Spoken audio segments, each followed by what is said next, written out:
একটা সময় ছিল যখন এই পথে হাঁটতেন রাজারা কিংবা জমিদাররা কিংবা ব্যবসায়ীরা। সময়ের সাথে সাথে হারিয়ে গিয়েছে সেই কোলাহল, কিন্তু রয়ে গেছে ইতিহাসের ছাপ। ঠিক এই পানাম নগরের দেয়ালে, এই পুরনো শহরের নীরবতায় প্রতিটি দেয়াল যেন কিছু বলতে চায় হয়তোবা ভালোবাসার গল্প কিংবা হয়তোবা এক সময়ের গৌরবের কথা। আমি হাঁটছি সেই পথ ধরে যেখানে সময় থেমে গেছে বহুদিন আগেই।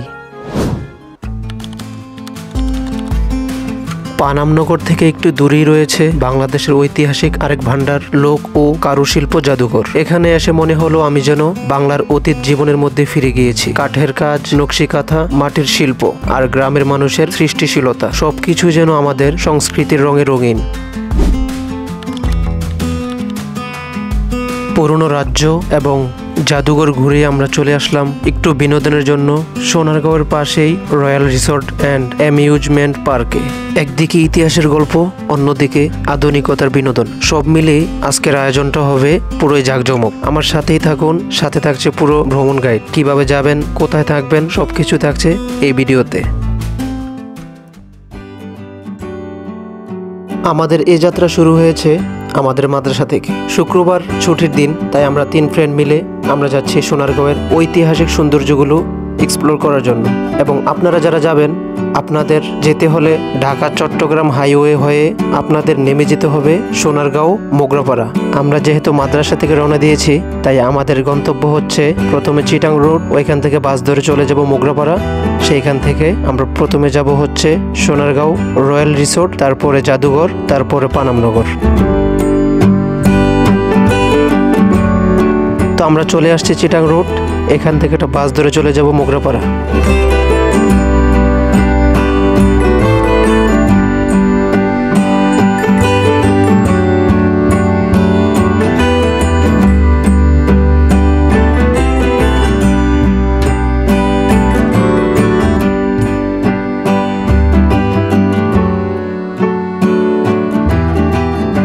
তো চলে আসছে মোগরাপাড়া। এখান থেকে একটা অটো নিয়ে আপনাকে চলে যেতে হবে রয়্যাল রিসোর্ট। যে কোনো অটোকে বললেই মাত্র 10 টাকা ভাড়া নিবে, আপনাকে নিয়ে নামিয়ে দিবে রয়্যাল রিসোর্টের মেন গেটের সামনে।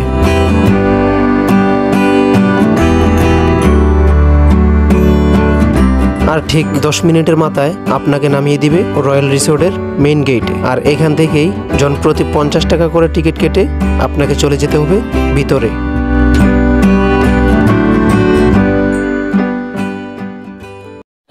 আমরা মাত্রই ভিতরে প্রবেশ করলাম। 3টা টিকিট নিছে, আমরা 3 জন যেহেতু প্রবেশ করছি। 50 টাকা করে টিকিট, বেশি না। আপনার কাউন্টার আছে ওইখানে গেটের সামনে, তো ওইখান থেকে কাউন্টারে টিকিট কেটে আপনি ভিতরে ঢুকতে পারেন। অ্যান্ড ভিতরে ঢুকেই যা দেখলাম অবিশ্বাস্য সৌন্দর্য। এক পাশে প্রকৃতির সৌন্দর্য, অপর পাশে আধুনিকতার ছোঁয়া।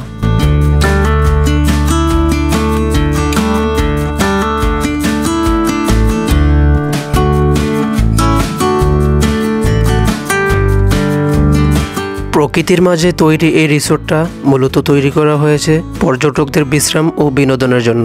এখানে আছে সুইমিং পুল, নৌকা ভ্রমণ, অ্যামিউজমেন্ট পার্ক, পরিবার নিয়ে বসবার জায়গা আর দারুণ একটা ফটোশুট স্পট। দিনের ভ্রমণের শেষে আপনি চাইলে এই রিসোর্টে থেকে যেতে পারেন। রয়্যাল রিসোর্টটা এমন একটা জায়গা তৈরি করা হয়েছে যেখানে ইতিহাসের সোনারগাঁও আর আধুনিকতার বিনোদনের মেলবন্ধন ঘটেছে।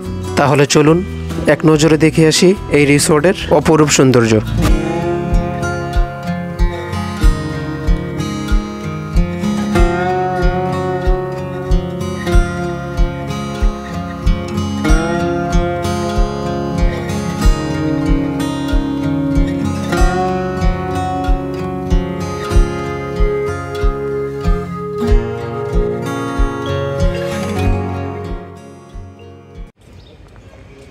এই হচ্ছে আশপাশের সৌন্দর্য। আপনারা যদি আসেন খুব সকাল সকাল আসবেন, কারণ শুক্রবার সকালের পর থেকে আর জায়গা পাবেন না এখানে। আসলে খুব সকাল সকাল আসতে হবে, তাহলে এরকম একদম ফাঁকা পাবেন। আমরা একদম ফাঁকা পেয়েছি, আমাদের সারা আশপাশে আর কেউ নেই, মানে এনজয় করা যায় আর কি। সুন্দর একটা মুহূর্ত কাটানো যায়, কোনো ভিড় নাই।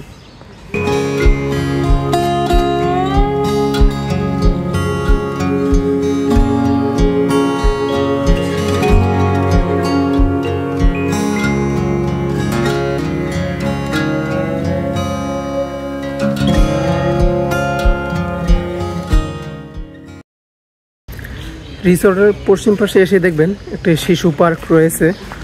আপনারা চাইলে এখানে অনেক রাইডও আছে, উঠতে পারেন সবগুলোতে। এখানে সম্ভবত সব কিছুর আলাদা আলাদা টিকিট কাটতে হয় যতটুকু জানি। অ্যান্ড এ হচ্ছে সেই শিশু পার্ক।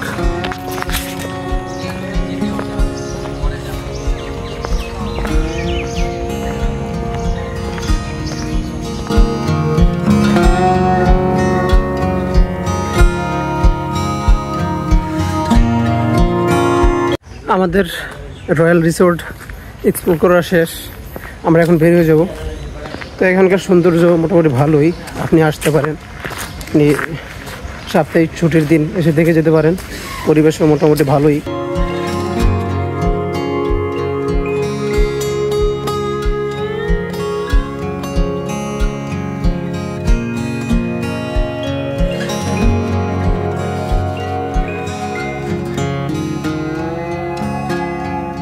রয়্যাল রিসোর্টের অপরূপ সৌন্দর্য উপভোগ করে আমরা চলে যাচ্ছি বাংলাদেশের ঐতিহাসিক আরেকটি সৌন্দর্য স্পট জাদুঘরে। জাদুঘরে এসে আমরা প্রথমে নাস্তা করে নিব। আপনারা যারা এখানে খুব সকাল সকাল চলে আসবেন, আপনারা চেষ্টা করবেন সকালের নাস্তাটা মোগরাপাড়ার বাস স্ট্যান্ডের ওইখানে সেরে আসতে, কারণ এখানের খাবারের মান তেমন একটা ভালো না, খাবারের দামও অনেক তুলনামূলকভাবে অনেক বেশি। ভাই আপনাদের পেটে কি বেশি ক্ষুধা লাগছে? জি ভাই। হ্যাঁ এখন ভাই মানে সকাল 10টা। তাই বলে আমার আগে চলে আসবেন আপনারা? অবশ্যই এত ক্ষুধা কেমনে লাগে একটা মানুষের? ভাই, আমরা তো খাওয়াই না ভাই। হ্যাঁ আমরা তো খাওয়াই না। এই যে খাওয়ার নামে আগে থেকে জানতাম, কিন্তু এর রায় খাইতে পারলাম না। আমার এটা খুব বড় একটা সমস্যা হয়ে গেছে। রায় খাইতাম কোনো সমস্যা হতো না, আমার লেগে আমার ছাড়া সুন্দরবন চলে গেছে, তো আমি অনেক মনে কষ্ট করছি। এই জন্য ছাড়াই আমি সবার আগে খাইতে বসছি। আমি সুন্দরবন সফরে গেছিলাম এগুলো ছাড়া, মানে বিশেষ করে এরা ছাড়া, মানে এর লেগে যে আমার কত ভোগান্তি পোয়াইতে হইতেছে। আমি প্রত্যেকটা ক্ষণে ক্ষণে বুঝতেছি যে এর ছাড়া কি লেগে গেছিলাম। এই কারণে আমার খুব অসুবিধা করতেছে। আপনারা জানাই দিন যে এই জন্য কোনো জায়গায় আমরা সারা যেন না যায়। সকালের নাস্তা সেরে জনপ্রতি 50 টাকা টিকিট কেটে আমরা চলে যাচ্ছি জাদুঘরের ভিতরে। ভিতরে এসে চোখ ঝলমলে উঠল, কারণ এর সৌন্দর্য অবিরাম। যা ভিডিওতে দেখানো আর চোখে দেখা অনেক পার্থক্য। আর এই সৌন্দর্য উপভোগ করতে হলে আপনাকে অবশ্যই সোনারগাঁও আসতেই হবে। জাদুঘরের অপরূপ সৌন্দর্য এবং ঐতিহাসিক স্থাপনাগুলো দেখতে হলে আমার চ্যানেলটিকে এখনই সাবস্ক্রাইব করে রাখুন। দেখা হচ্ছে নেক্সট ভিডিওতে। ভালো থাকবেন, ধন্যবাদ।